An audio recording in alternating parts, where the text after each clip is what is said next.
Hello friends, welcome to my channel goosebumps stories. आपको हमारे channel में सच्ची डरावनी भूतिया कहानियाँ सुनने को मिलेगी। तो आप लोग क्या डरने के लिए तैयार हैं? Then put on your headphones और डरने के लिए तैयार हो जाइए। हमारी पहली कहानी वेस्ट बंगाल से है और मैं उनका नाम नहीं ले रही हूँ क्योंकि उन्होंने पर्सनली नाम लेने से मना किया है। तो चलिए शुरू करते हैं। मेरी एक बेटी थी जो अब इस दुनिया में नहीं है। वो पढ़ने में अच्छी थी।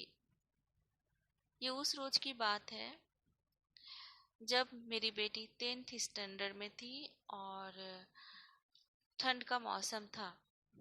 जनरली मेरी बेटी सुबह 4 बजे उठ जाया करती थी, पर उस रोज वो 6 बजे तक सोई रही। उसकी माँ को उसका इतना देर तक सोना देखकर बहुत ही गुस्से में, माने उसको अच्छा नहीं लगा और वो गुस्से में आकर मैं उस मेरी बेटी के जितने सारे बुक्स और कॉपीज थे कुएं में जाके फेंक दी। मेरी बेटी को ये देख के बहुत ही तकलीफ हुआ और वो गुस्से में आकर किरोसिन तेल अपने ऊपर डाल ली और आग लगा ली। उसे जल्दी से हॉस्पिटलाइज किया गया, पर वो नहीं बची। उस दिन के बाद से घर में पैरानॉर्मल एक्टिविटी होने शुरू हो गए। ऐसा फील होता था जैसे कोई पीछे से आके पकड़ रहा है, मैंने हक कर रहा है। जैसे मेरी बेटी हक किया करती थी वैसा ही फीलिंग आता था हक करने का।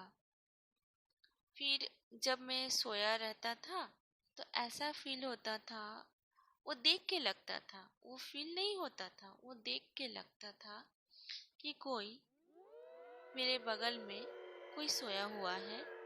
चूंकि ठंड का मौसम था तो कंबल ओढ़ के ही सोया रहता था, तो लगता था जैसे कंबल के अंदर कोई है। जब कंबल हटाया जाता था तो वहाँ सिर्फ जलने की बू आती थी। ये बात पूरे मोहल्ले को पता चल गई थी और सभी लोग वो चीज को देखे भी थे, फील किए थे। महक, फिर वो कंबल के नीचे कोई है, इस तरह का वो लोग देखे थे। जिस दिन 13वीं थी उस दिन जब मैं धूपकाठी जलाने के लिए माचिस जलाया तो माचिस की तीली उड़ के मेरे कपड़े में आके आग लग गई, जो कि काफी ही आश्चर्य की बात थी। सभी कोई हैरान हो गए थे ये देखकर। पंडित जी उसी दिन मेरी बेटी का जो भी काम था वो कंप्लीट करके कुछ उपाय किए। उस दिन के बाद से जो भी पैरानॉर्मल एक्टिविटी होती थी वो बंद हो गई। पर एक बात है, 2 साल बाद मेरे घर दोबारा बेटी हुई और उस बेटी का जो भी एक्टिविटी है वो काफी हद तक नहीं, पूरा का पूरा मेरी बेटी से, बड़ी वाली बेटी से मिलता जुलता है। मेरा एक बेटा भी है जो मेरी बड़ी बेटी से छोटा था, लेकिन जो मेरी बेटी है उससे वो बड़ा है, लेकिन वो उसको भैया नहीं बुलाती है, वो उसको नाम दे के बुलाती है, जैसे मेरी बड़ी बेटी बुलाती थी। बहुत सारे लोग ऐसे हैं, आप ही बताइए, 2 साल का बच्चा जो कभी किसी से मिला नहीं है वो अचानक से सभी को कैसे पहचान लेगी? मेरी बच्ची सब लोगों को पहचानती है। मेरी जो बड़ी बेटी जिस नाम से जिन लोगों को बुलाती थी, मेरी छोटी वाली बेटी भी उसी नाम से उन लोगों को बुलाती है। आप सोचेंगे कि नहीं मैं परिचय कराया हूँ, नहीं, मैं किसी से कोई परिचय नहीं कराया हूँ। वो खुद से सबका नाम लेके बुलाती है। उसको याद है कि कौन उसको परेशान करता था, किससे वो क्या चीज़ लेके रखी हुई थी, उसका कौन सा सामान उसके पास है, उसको सब कुछ पता है, सब कुछ याद है। तो क्या ये मेरी बेटी का पुनर्जन्म है? जरूर से ये पुनर्जन्म ही होगी। मेरी बेटी दोबारा आई है मेरे पास। चलिए दोस्तों, आपको आपको कैसा लगा ये कहानी? और ये सच घटना है, और ये सच में हुआ है, क्योंकि मैं पर्सनली उस लड़की से मिल चुकी हूँ, सॉरी, मैं पर्सनली उस लड़की से मिल चुकी हूँ। तो चलिए हमारी दूसरी कहानी शुरू करते हैं। और हमारी जो दूसरी कहानी है वो है सोनी जी की, जो कि यूपी से बिलोंग करती है। सोनी जी बोलती है, मैं उन्हीं के पॉइंट ऑफ व्यू से ये कहानी सुनाने जा रही हूँ। ये करीब ठंड का मौसम था, काफ़ी ठंड थी, और मैं, मेरी बहन और माँ, 3 जन एक रूम में, मतलब एक ही बेड पे सोए हुए थे। ठंड का मौसम था इसीलिए। और मैं बता दूँ, हम लोग हमेशा ही 3 या 4 जन का ग्रुप मिला के ही सोते हैं। तो आपका चाहे वो गर्मी हो या ठंड हो, हम लोग एक साथ ही सोते थे। रीजन, हम लोग का घर काफ़ी हॉन्टेड है, इसी वजह से। तो एक रोज की बात है, मैं, मेरी बहन और माँ तीनों सोए हुए थे। ठंड का समय था। तो मेरी माँ बाथरूम जाने से पहले मेरी जो छोटी वाली बहन है प्रियंका, उसको बोली कि चलना है। प्रियंका बोली नहीं, मैं नहीं जाऊंगी, वो नींद में थी। माँ चली गई। अचानक से कुछ देर बाद एक आवाज आया, जो कि पूरा मेरी माँ की ही आवाज थी। उसका साउंड कुछ अजीब था, लेकिन साउंड जो वॉइस वॉइस था वो माँ का ही वॉइस था, लेकिन कुछ अजीब सा इको हो रहा था। वो 3 बार वो आवाज देके बुलाई, मेरी बहन का नाम देके, प्रियंका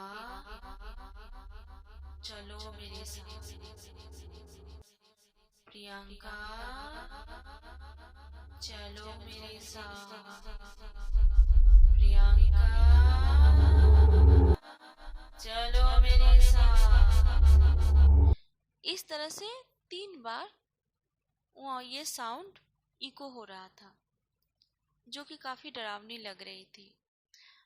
मैं भी ये साउंड सुनी, और प्रियंका तो डर के मारे पूरा, मतलब थर थर काँप रही थी, और मैं भी।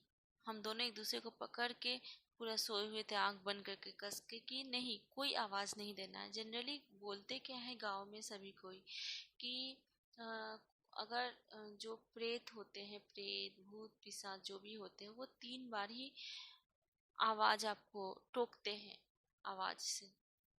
अगर आप नहीं उस आवाज़ का रिस्पॉन्स करते हैं तो कुछ नहीं होगा, लेकिन अगर आप आवाज़ का रिस्पॉन्स करते हैं तो प्रॉब्लम हो सकती है।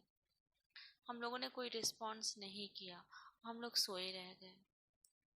जब मेरी माँ आई तो हम लोग माँ को बोले कि माँ, क्या तुम बुलाई थी क्या, हम लोग को बुला रही थी? माँ बोली नहीं, मैं तो अभी आई हूँ बाथरूम से। तो हम लोगों ने बोला, ये उस टाइम की घटना है। एक और घटना आपको बता रही हूँ। मेरी मेरी जो छोटी वाली बहन है उसका नाम है मेनका। वो बनारस में के पीजी में रहती थी। उस टाइम उसका एग्ज़ाम का टाइम था, तो मेरी माँ गई हुई थी बनारस उसके पास रहने के लिए। तो एक रात करीब 2 बज रहा था, और प्रियंका बाहर में पढ़ रही थी, और मेरी माँ रूम में लेटी हुई थी। वो रूम से क्या देख रही है कि कोई एक औरत सफ़ेद साड़ी में खड़ी है, और मेनका को कंटिन्यू घूरे जा रही है। ये देख के मेरी माँ काफी डर गई, लेकिन वो मेनका को एहसास नहीं दिलाना चाह रही थी कि वो डरी हुई है, या उनको उसको कुछ नहीं बोली। वो चुपचाप बोली कि मेनका रात हो रही है, तुम आके सो जाओ, अब ज्यादा रात का पढ़ने का जरूरत नहीं है। सुबह उठ के माँ बोली कि देखो ऐसा ऐसा चीज हुआ था, और कोई तो एक औरत थी, तुम बड़ी बड़ी आंख करके तुमको देख रही थी। माँ बोली कि अब से तुम बाहर मत पढ़ना। ये एक घटना जो कि काफी डरावनी थी। एक और घटना है, हम लोग के गांव में जटाहा बाबा को बहुत ज्यादा महत्व दिया जाता है। उनको लोग पूछते हैं, अगर कोई किसी मुसीबत में रहता है तो उनका नाम लेने से वो मुसीबत जो है टल जाता है। तो ये घटना है, मेरी एक दुकान है, कपड़ों की दुकान। मेरे पापा उस दिन काफ़ी रात हो गया था आते आते, तो करीब 12 बजे के करीब वो रास्ते से आ रहे थे। तो अचानक से देख रहे हैं कि एक बहुत विशाल एक पत्थर, इतना बड़ा पत्थर कि उसको एक इंसान उठा नहीं सकता, दो इंसान मिलके भी उसको नहीं उठा सकता।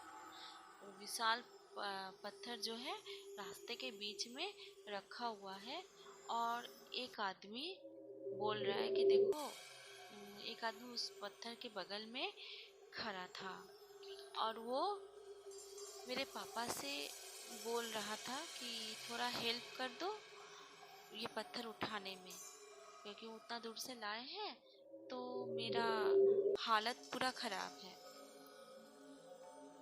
तो पापा मेरे पापा दिमाग लगाए कि इतना बड़ा पत्थर, ये आदमी बोल रहा है कि उतना दूर से वो पत्थर को ढो के लाया है। ये कौन नॉर्मल सा इंसान इतना बड़ा पत्थर को ढो के ला सकता है? मेरे पापा को ये समझ में आ गया कि ये कोई दूसरी दुनिया की चीज है, ये कुछ दूसरी चीज है, ये इंसान नहीं हो सकती। मेरे पापा जल्दी से जटा बाबा का नाम लिए, तभी एक रोशनी आया।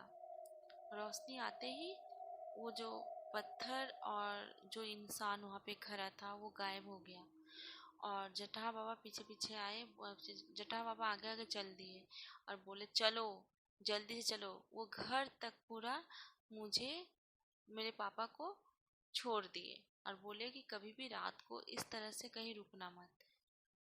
वो मेरे पापा को घर तक छोड़ दिए, और वहां से वो जटा बाबा गायब हो गए। और ये जो घटना है ये सच घटना है, और ये चीज हुआ है। हेलो दोस्तों, अब आप बताइए आपको कैसा लगा। ये 4 कहानी मैं रिकॉर्ड कर पाई हूँ।